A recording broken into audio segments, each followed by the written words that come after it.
ملګرو تاسو نه دا درخواست دی چې تراویح به زر زر نه کوو، رکوع به کوو، اوږده رکوع به کوو، سجده به اوږده کوو.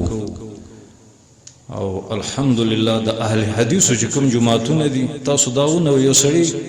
یو سړي ما ته وویل چې په دې ټول کلي کې ستا په شان د سخ اهل حدیث څوک نشته. نو ما اوس موږ په دې نه پوهېږو موږ څنګه سخ، ځکه موږ د هر چا په جماعت کې لمونځ کوو، هر چا ته د ورور په نظر ګورو.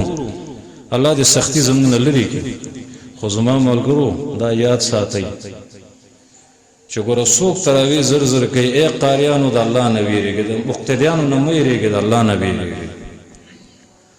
او که دا مقتدیان درته وایي چې د امامتۍ نه مو باسو که نه 20 رکعاته به په 20 منټه کې کوئ، نو الله دپاره دا امامتي پرېږدئ، ځکه دا د ازمایش زمانه ده چې خالق یو څه وي او مخلوق بل څه وي.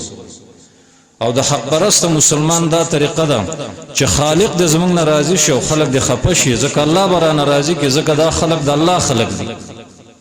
په هغه جماعتونو کې تراویح مه کوئ چې هغې کې قرآن داسې زر زر وایي لکه د الله د کتاب بې ادبي ده. الله تعالی ویلي د قرآن په دمه دمه وایي، ورتل القرآن ترتیلا، په جړاګانو ویوئ، واضح واضح ویوئ، صفا صفا ویوئ، مدونو په ځای کې مدونه کوئ، د ادغام په ځای کې ادغام کوئ، د غنې په ځای کې غنه کوئ، د الله کلام د ډېر په ادب ویوئ.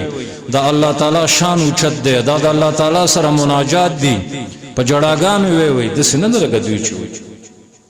او هغه حدیث تاسو ته معلوم دی چې د صحابي خواته چا زر زر لمونځ وکړو، لمونځ بیا وکړه او ته ویل چې لکه که په دې مانځه ته مړ یې نو ګوره ته مسلمان نه یې. زه تاسو د ناامیدۍ خبره نه کوم، خاصې دا درته وایم چې حدیث کې راځي کله کله 80 کاله سړي لمونځ کړی او د هغې لمونځ نه یې قبول شوی.